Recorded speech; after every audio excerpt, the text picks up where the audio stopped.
to the question of why care for Israel. And as you go, it's a question I have to actually be thinking about for something like 45 years on and off. And I have to say much of the time more off than on, but 45 years of thinking about it. What I'm trying to do is to condense the conclusions that I have been brought to over these years into 3 sessions to hopefully get you to these conclusions rather quicker than I ever got to them.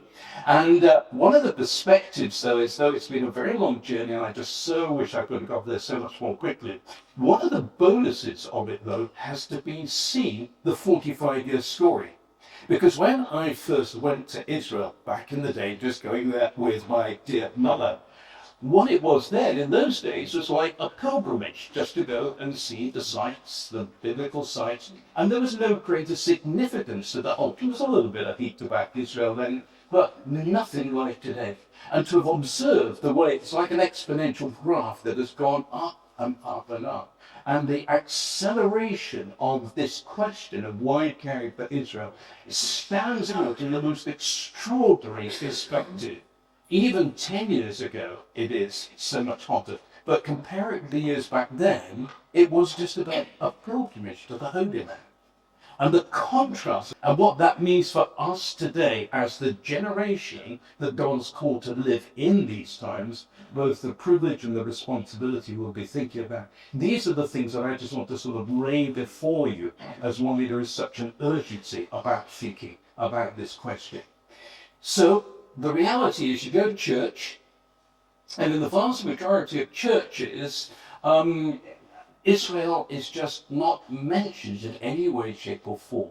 It is like the elephant in the corner. Now, I don't know if this is a wholesome illustration or not, but any of you that ever watched Fawlty Towers years back, and the episode called The Germans, where Basil goes around and says, don't mention the war. Whatever you do, just don't mention the war. And it feels like that going to church. Whatever you do, don't mention Israel. Certainly the church that we're associated with, whatever else you may say, that's one word you must never, ever use. Meanwhile, our dear congregation, this church, and in many congregations, are going home, and what are they swamped with the moment they put on the news, they open their media channel, whatever, it's all about Israel. Swamped with different media reports, some of which are not entirely accurate. You get the message? I mean, all biased, and then partial just in that clip, with no greater context, let alone any sort of biblical context. And it leaves believers at this point of being tossed to and fro about what to think about Israel. Because what most believers want is the truth. We know that it's the truth alone that sets us free. They want the truth, but church is not giving it to them. Where do they get it from? They certainly don't get it from church. And so there is this absence of teaching at this most crucial time when I think believers, if ever there was a time we need to know why we should care for Israel, this is it. Now, just before I launch into it, I am going to have to give you one very big disclaimer, and that is that I am not going to be able to answer all your in-the-moment questions about Israel. I would love to be able to. You would probably be so grateful if I could, but I can't. You could ask me, do I think Donald Trump's idea of making Gaza great again is a good idea or not? I don't know. There's so many answers. That's just one question of so many. But actually, that was not what matters most of all, because it is not the starting point. But if you want a quick one-liner to take home from you, I would give you this one from Golden Era. If the Arabs put down their arms, there would be no more war. If Israel puts down its arms, there'd be no more Israel. So if you want a one-liner to take away that answers everything else, that's my one-liner. But meanwhile, what is really needed is this sense of God's overarching purposes. This is what believers need to actually be equipped with, to know where God's calling of Israel started from way back then, how it's traveled journey, where we are on this, where does it all end up? Because it is this alone that enables us to know the truth, that enables us then to think about the times that we are actually finding ourselves living in, so that we can get the context to think about what is going on, and then very particularly to be lifted from this dynamic which you're constantly pulled on to if you follow the media reports. It's the nose-up view of what has just happened. This is what you're fed constantly. It's the nose-up view. And we have running now some very, very graphic nose-up view. But my guess in a week or two, without wishing to be too negative, there could be another set of very nose-up views on what's just gone on. And a week or two later, some more. Meanwhile, what we need to get the truth is God's plan, which overarches it all. Because this, it then gives us a sense of, so how can we engage, not just with what's just happened today, but in the outworking of God's purposes. This is what is needed most of all.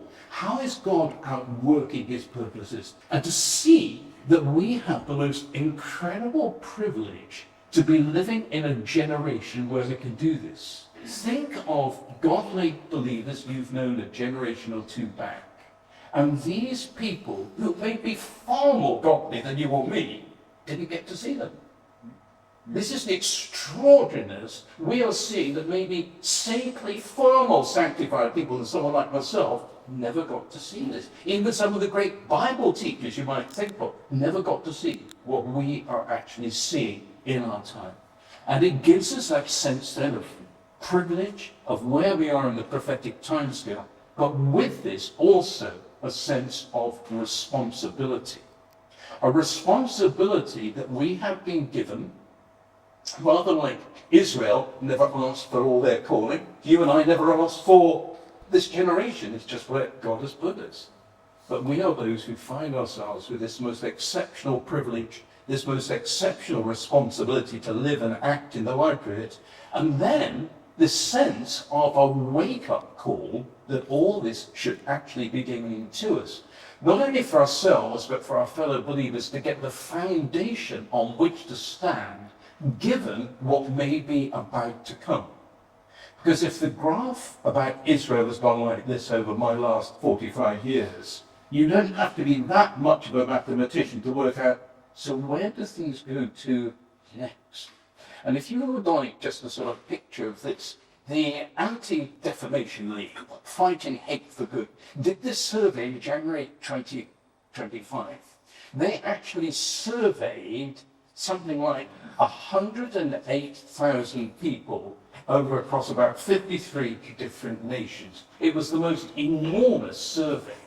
And just asking simple questions about where people lay in a range of being anti-Semitic, not anti-Semitic at all, terribly anti-Semitic. And if you put a line somewhere in the middle, half of them almost were over on the other side of that line. This is across 53 different countries, I think. Totally different sociological groups. You put a line in the sand. Where do people stand? Over almost half of them, 46%, were over on the other side of that line. Multiply that up for the nations of the world, and that amounts to 2.2 billion people who have got some level of anti-Semitic thinking or disposition.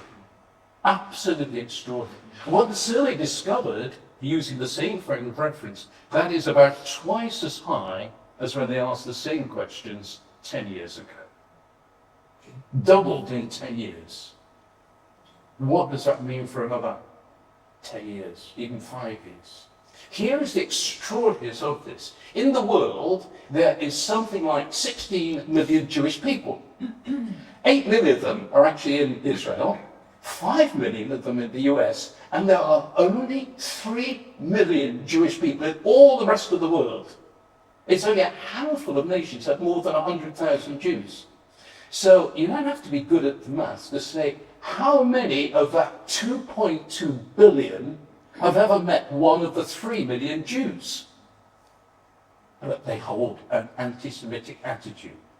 Now, where on earth does all this come from? And it can only be, in the times that we are in, that the devil is recognizing the nearness of the final things, knowing the place that Israel is going to have in them. And this explains why Israel is becoming such a hot issue. Why it's so vital for believers today to know where we stand on the question of Israel, to know why we should serve it, to know what we should be doing about it.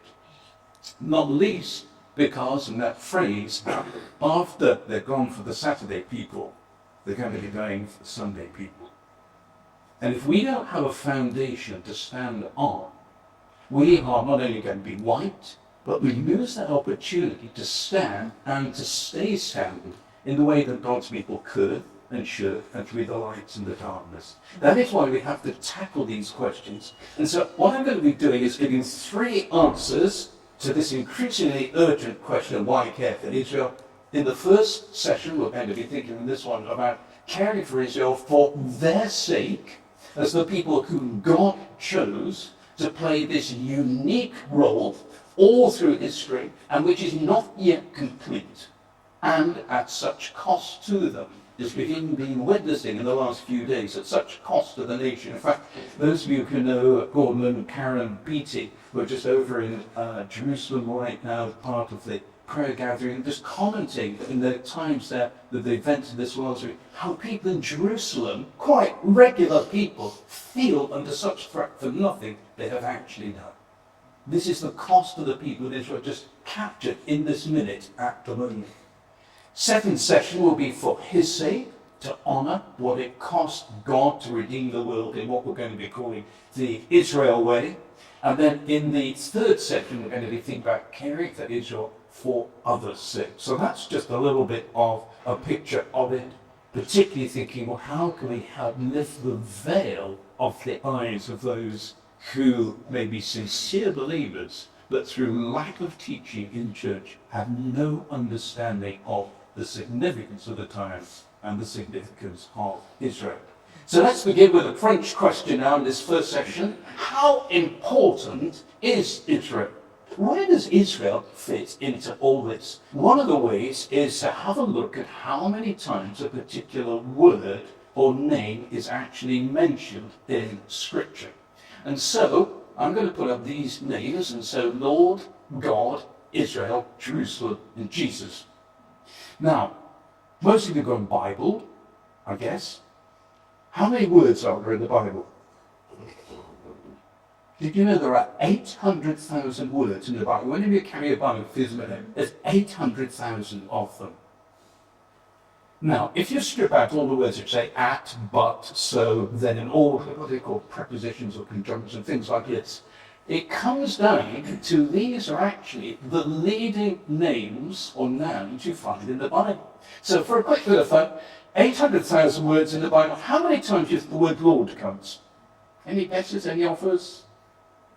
No one dares make an offer, particularly if you're on YouTube and you'll be quoted forevermore. Well, I'm going to tell you 7,365 times. Almost 1 in every 100 words in the Bible is actually the word Lord. Next one is God. God only comes 4,293 times. There we are, but still about 1 in every 200 words. Now, how often does Israel come?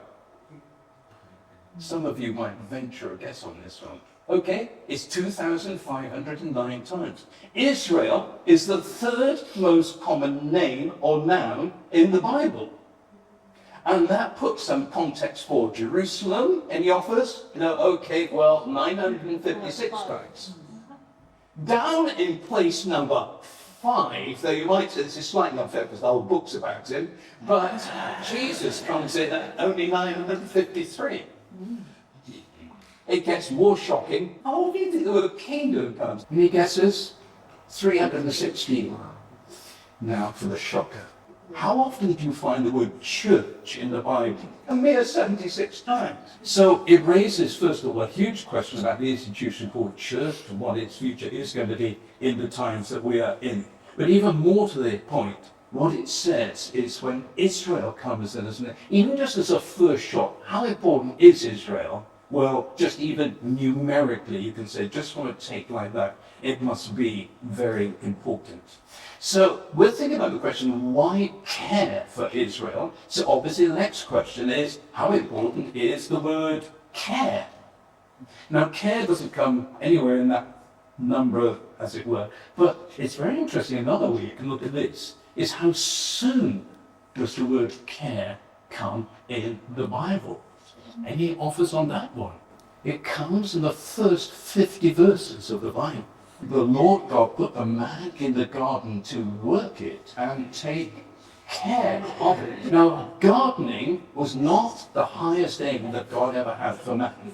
You might be disappointed about that or relieved about that. Gardening was not his main purpose. It was actually only a means to an end. But God put the man in the garden so the man could work out what would be pleasing to God, do it, and reflect back his sense of having been made in the image of the God who cares. And when we see that brought in so soon in Scripture, what it really is saying that God is very concerned about what we care for and how we care for it. Because in what we care for and how we care for it is the picture of how we understand what God cares for and what he doesn't care for. And so, put those two together, and what we're saying, first of all, how important is care? It's very important. How important is caring for Israel? The message we're getting, it is very, very important in God's sight that we care for Israel. But then the question is, but what do you actually mean by Israel? How do you summarize Israel in not that many words? There's enormous debate today in the news about Israel. We always use the word Israel, Israel, Israel. What do you mean by Israel? So what I'm going to do is I'm going to give you a quick, what I think is called an acrostic on the letters of Israel, I-S-R-A-E-L, and to tagline some points about Israel. So beginning with I, it begins with God telling Moses, when you go to Pharaoh and he asks you, saying these people are to go, to say it is, I am who I am. This powerful picture of God's sovereignty, where it all begins with Israel, the starting point is in the sovereignty of God. It means there may well be many things we don't understand about Israel. His ways are higher than our ways. We may never understand them, but like it or not, it's all within his sovereignty. And of course, there he is speaking out of this bush that burns and never gets consumed. It goes on burning and burning. And it's as if God is saying to Moses, I'm setting something on fire that will be a hot issue, that will keep burning and burning and burning, but which will never ever be consumed. You've got this picture right from the start. So with this, we can then put another I for Emmanuel. And of course, Israel was going to be the frame of reference that would give the earthly lineage for the one who would come as Emmanuel, and to be something what you might call a backcloth. If you've ever been to a theatre, a stage play, and you've just seen a glorious stage play with the backcloth. And if you go back in a few minutes later, when they take the backcloth down, don't feel that had this experience. And you look, and now it's just the stage. It's the backcloth that makes the story on the stage presentable, makes it significant. And so Israel becomes like the backcloth for this story of what God in his sovereignty will do, which focuses on sending Emmanuel and how he will be prophesied in the story of Israel something like 300 times, which he will fulfill at his coming, which will validate who he is. So Israel provides the backcloth for prophecy of his coming, provides the actual physical setting, how he fulfilled the fullness of God in living form, in human form, how he fulfilled the law, how he would become the full and final sacrifice for sin that the altar burnt offering could never ever satisfy, and then to bring the focus of the promises of his final coming in his reign and rule. So, starting to build this now, so let's move on quickly to the S and say about Israel. They are there to serve so that the nations may be saved. They will become a kingdom of priests and a holy nation. And this would then lead them into much struggle, as we're seeing even to this day. Moving on, he would be the man who would get the name Israel, would have that all-night wrestling match, in Genesis 28. Jacob's hip gets dislocated. He still hangs on as he would dearly as he hung on to the heel of his brother when he was being born. The man says, let me go, for it's daily wage. Jacob replies, I will not let you go unless you bless me. The man asked him, what's your name? Jacob, he answers, originally one who hangs on. This was the character of the Jacob that Israel will come from. This hanging on in the face of the struggle.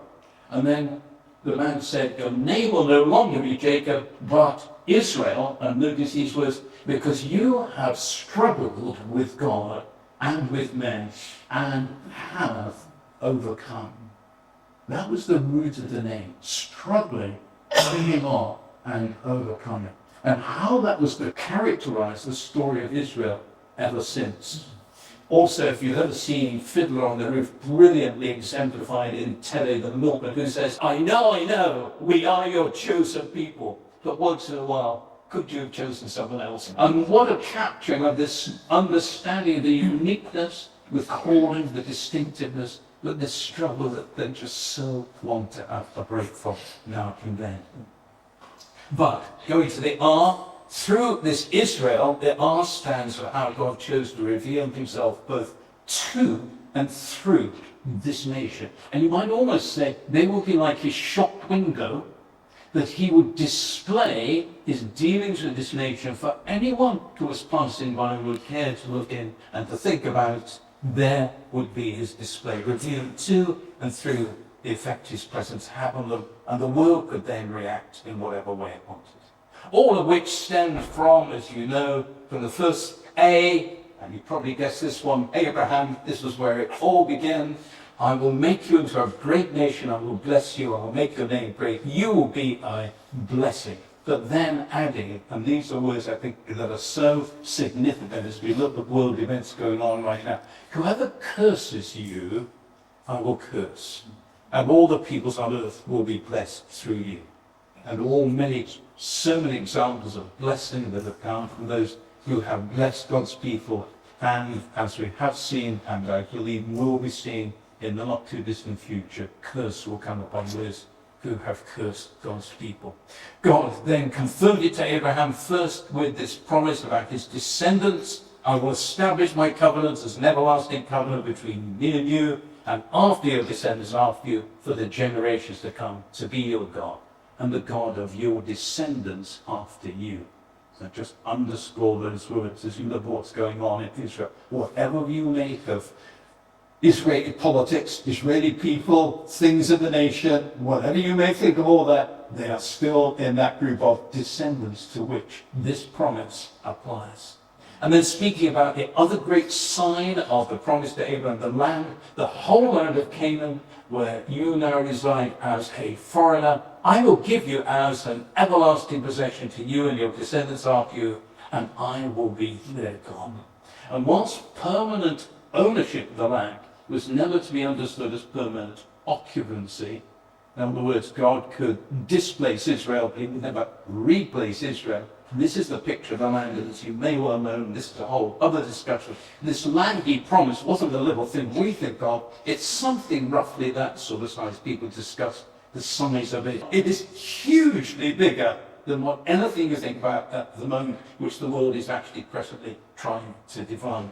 All of which was undergirded by an everlasting covenant that God reaffirmed through Jeremiah as being totally unconditional years later, all because he'd chosen Israel to be a light to the nations. And the whole thing about lights, you notice when they're on, doing what they should, but you also notice when lights are not on, we have a staircase outside that goes up to where we live, and if the lights are not on, you notice that the lights are not on even more than when you notice the lights are on. Take the lights for granted. When they're not on, if this is dangerous, it needs to get fixed. And so there's this dual role of Israel as a light to the nations, by whom God has said, I will make you a light to the Gentiles, that my salvation may reach to the ends of the earth. And it was this that God gave, this picture of Israel, which we're trying to summarize under these few letters, that basically God gave to the world an invitation to respond. It was in God's sovereignty, he chose to do it like this, put Israel in front of the world, and then say to the world, and how would you like to reply to that? And one option that God included, shockingly, again, remember, all within the sovereignty of God, he gave the world the option to respond to Israel with hatred. We may struggle with this, but this is what God did. Alternatively, not with hatred, but just with indifference. He gave the world the option to do that. Indifference can still be very, very insidious. And then he gave the world the option to respond with care. Saying to the world, you choose, your choice. Now, the whole point about care, that even when it's given, it can be given in so many different ways. Care can just be given in many forms of life, just purely as duty. Many facets of life, care is given out of a functional responsibility. Now, care can still be, when it comes to Israel, to individuals, organizations, governments acting very strongly in the lines of it, but still there is a sort of legal feel to the whole thing. It is out of duty. But then care can also be given through empathy. That a sense of feeling for the Jewish people, as many people have at the moment, saying, what is going on is just downright wrong. These are an oppressed people who do not deserve to be oppressed, particularly when they're back in their own land. But it doesn't actually require any sense of direct connection. You can just feel incensed about the moral injustice of it. So you can have empathy for the people in Jerusalem, but without any sense of obligation. You just see the things happening in the last few days. But then, care can be given actually out of sensitivity. And this happens particularly for believers who take a trip to Israel and you hop on and off your tour coach. And I've had many people in Congress come back and they say, do you know, I've even run where Jesus walked. You know, they come back breathlessly out of this whole experience and they are just enamored with Israel. And God bless them, it's so good, but it can be very sentimentalized. It can be very emotive, not actually based on objectivity, just out of the sensitivity, which is good to have sensitivity rather than no sensitivity, due to a direct connection, but may not actually be the care for Israel that God is actually calling his people to. Because the care he's calling his people to should actually be moved, I'm using the word, by treasury. Treasury is about a great valuing of something or someone without having to be too objective about its condition as it is, but combining these two words, because and despite. This is treasury. I don't know if you can think of something that you treasure and why, and not it has these two words, because and despite. Here is mine. This was Oscar. It stood for our special car. Oscar was my 1954 Morris Minor. When we lived in France, Oscar was only one of 9, and some of you have been to Morris Minors with me, only one of 9 that had a split windscreen in the whole of France. And they drove Oscar from Ely all the way down to Geneva, and there was Oscar. And I can give you so many becauses about Oscar. I have to say there were just a few despites. Oscar was not quite perfect. Oscar had many, many things like, if only the engine had been there, if only this, that. But I treasured Oscar both because and despite. Maybe you've got some item that you treasure as well, both because and despite. Even Yeshua understood this saying, for where your treasure is, there your heart will be also. It's amazing how the things we treasure capture our heart. And this gives the perspective of God's heart for Israel, saying through Moses, now if you will obey me fully and keep my commandments, then out of all the nations you will be my treasured possession. Although the whole world is mine, you will be for me a kingdom of priests and a holy nation. And this is repeated several times in Deuteronomy. There's this sense of the calling of Israel to be this treasured people with all the becauses and all the despite, God in his sovereignty choosing to call people who are like the people he chose for the job. Moses saying very directly to them, you are a people holy to the Lord. The Lord God has chosen you out of all the peoples on the face of the earth to be his treasured possession. The psalmist echoed it, saying, for the Lord has chosen Jacob to be his own, Israel to be his treasured possession. And so this leads then into this whole question. So what does it then mean to care for Israel as God's treasured possession?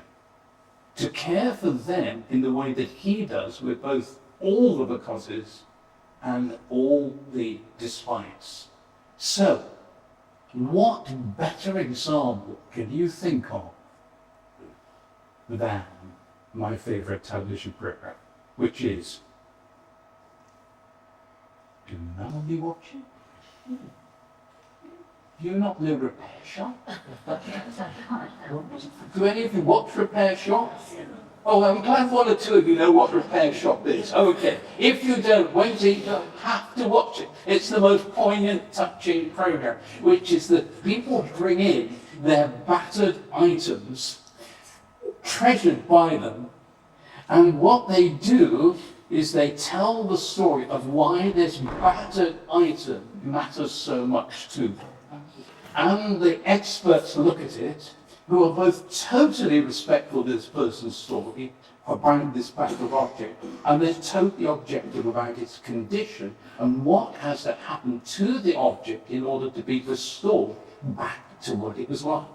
And so we hear the story about how the object got battered, we watch them repair it, we watch it being given back, and we watch their tears down their eyes when they see their precious thing. And I mean, you're sitting there blubbing yourself over this, whatever the rubbish it was, and you're blubbing away with them. My daughter refuses to watch the program because it upsets her so much. I mean, that's how touching it is to see when someone's possession, their treasured, is restored or repaired. Now, start to link back to Israel being back, we might say, in God's repair shop. Already back in the land, but not yet returned to the Lord. And in many senses, still being so much in need of repair. But still God's treasured possession. With all the becauses and all the despites.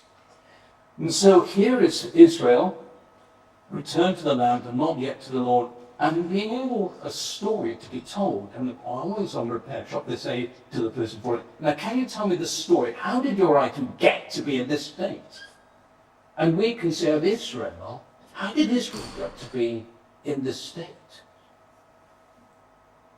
Well, over half the world, or about half the world, is against them. And there's a story of 3,500 years that can be told about the battle that's happened first, but also how Israel's been preserved through all of this, and how Israel always will be precious to God as the one who says about Israel, that you are mine. Now at this point, my Repair Shop analogy slightly runs out, because God is both the owner and the repairer. So at this point, Repair Shop runs out. But what I want to be able to do is to lead you into thinking about the dual role that God has, both as owner and repairer of Israel. And what I want to take you into is what I call the Isaiah 42 to 44 template.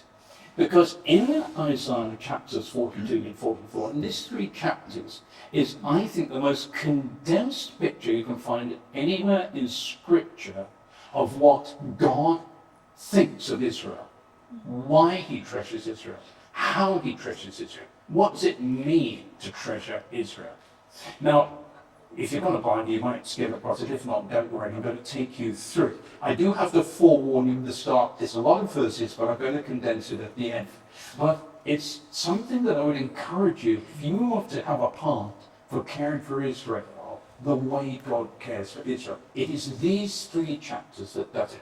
So, what we're going to do is to dip into all these different verses on the way, skimming through them, and where it begins in Isaiah 42 is with God's plan of salvation to bring salvation to the world. And it begins with God speaking about my servant, whom I uphold, my chosen one in whom I delight. And it gets a bit complicated at this point because it then gets unpacked about God's choice actually of a double choice of who would be his chosen servant. The perfect servant, who is the Messiah of Israel, and then there is the imperfect servant of the nation of Israel, whom he will continually treasure despite what they were like. And through this sort of choosing, this dual choosing his servant, it becomes very clear is his final purpose through the intertwining Messiah of Israel, which is to bring justice to the nations. Verse 1 goes on, I'll put my power upon him, and he will bring justice to the nations. So final redemption is not just about a bunch of people who all personally get taken to heaven after they die, as is the message generally of the gospel. No, it is to bring justice to the nations. This is what God's intention would be. So, when you read on, you realize straight out that God is saying, and it's not going to be a quick fix. It is not going to be something that will happen in a moment. In faithfulness, he'll bring forth justice. So he will not falter or be discouraged. In other words, he's expecting problems doing this. It's going to take, even on God's side, perseverance to see this whole thing through. God would reveal himself through his imperfect servant Israel whilst he does this. Speaking in the second half of Isaiah 42, verse 19, and he then starts to speak absolutely ruthlessly about his imperfect servant.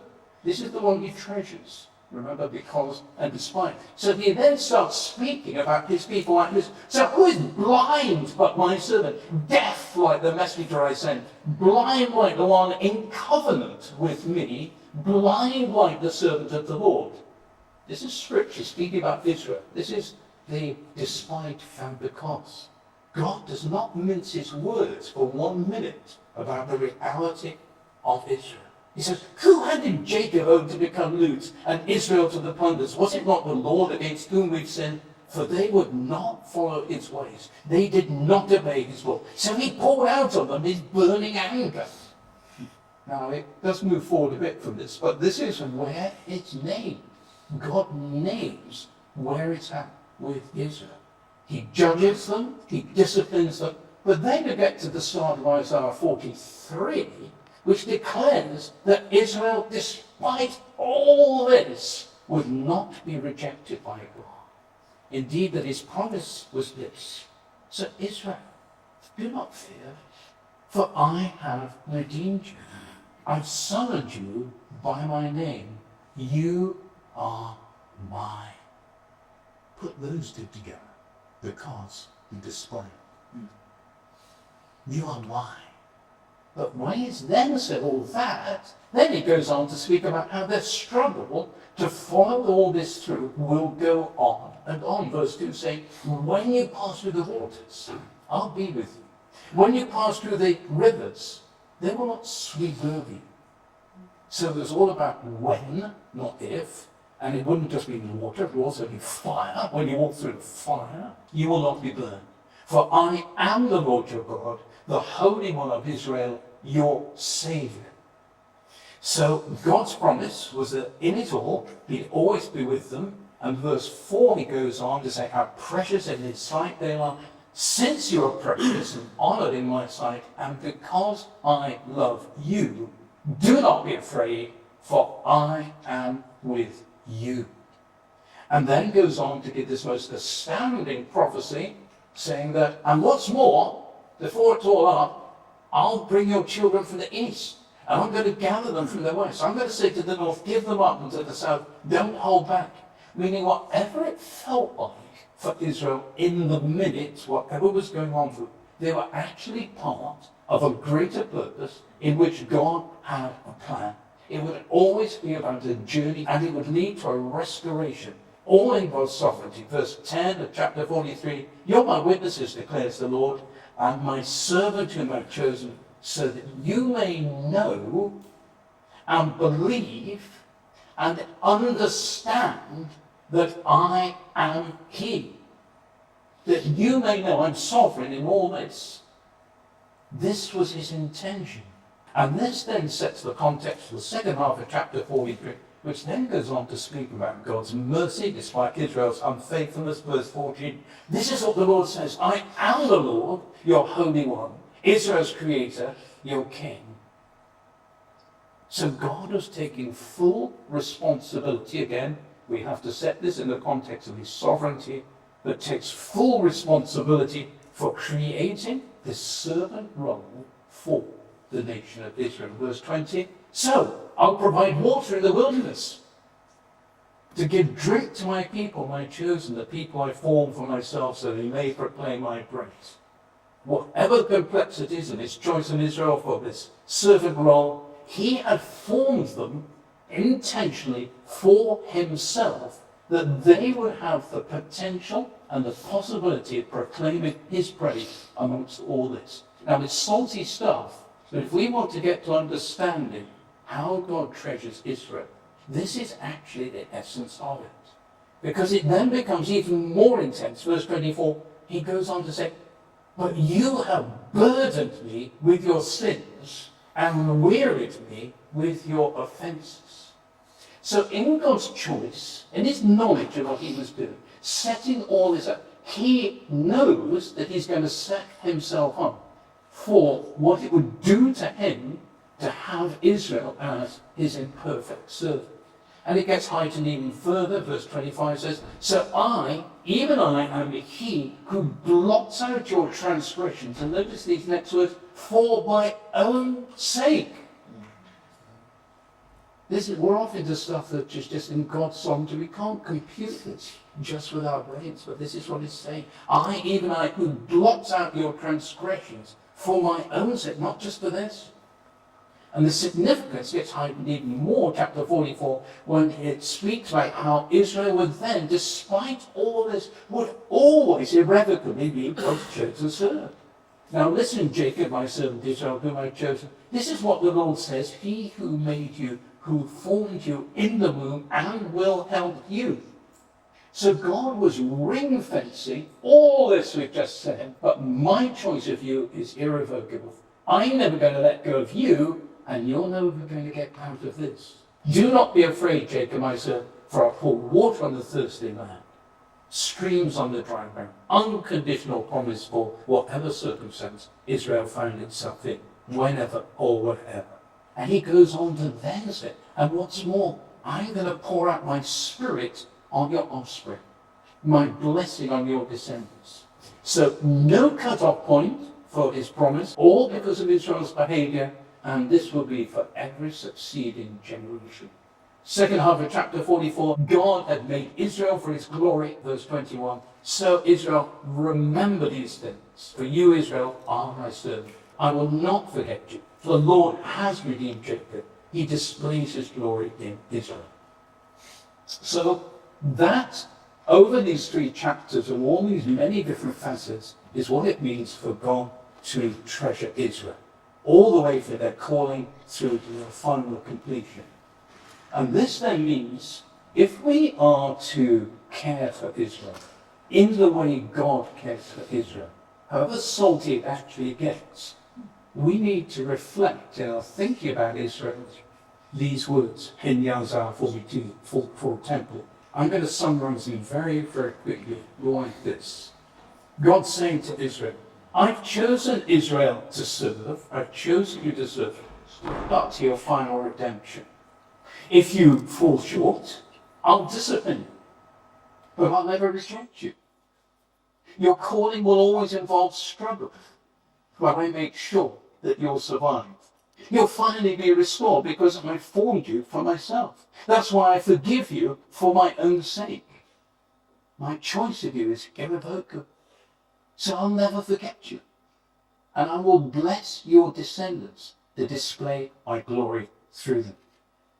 That's how God treasures his imperfect servant Israel, with all the becauses and all his faults. Forms this template, and it's a template that was applied all the way through, right from the very start, through every era of Israel's history, on to today, and will apply right through to the end.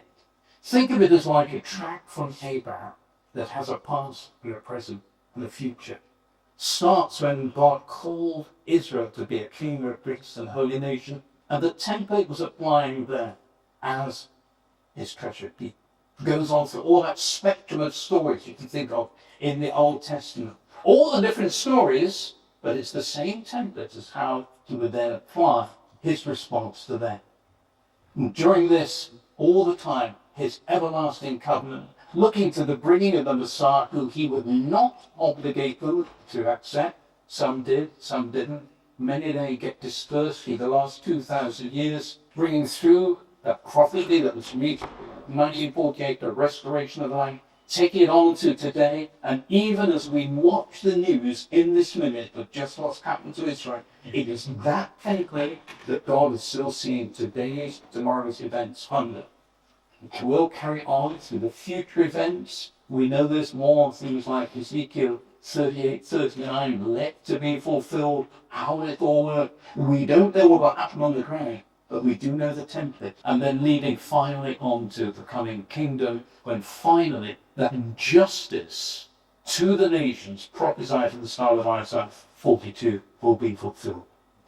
Now you look at all this and try and somehow take your brain into it. But if you wanted a simple window into the whole of this thing, I want to suggest to you that you have also been under the experience of that very same template if you have been grafted into Israel. So think in your own life story how God did things that brought you to him in the first place. He picked you despite what you were like. And then you think of the story of how you actually came to him. Think of how that's travelled on to this very moment with all your own stories with the Lord. I'm promising many resonances of the things you can see in there. And actually how that shapes our faith for the future. And we experience this because we've been grafted into that Israel. And we have had the blessing of salvation that God chose to bring through them. We would not be sitting here today if God had not chosen to bring redemption the Israel way. So this is what we have. This is what we are called into living out. We can actually then look at this and we can see ourselves in that template of what God has done for us through them. And so the challenge to each of us as we think about this, as we think of maybe what we're looking at in this minute, as we see everything going on about Israel, is it a bit like that picture of the garden that God put the man in and said, now you think about it, work out what's pleasing to me, and then reflect that back in the way you care for the garden. Is God saying to us, look at Israel today, now you work out, from what you know of me, what is a good response to those people? And live that out. Express that in practice in a way that will show that you understand that you have been created in the image of the God who cares and the God who chose to bring salvation the Israel way.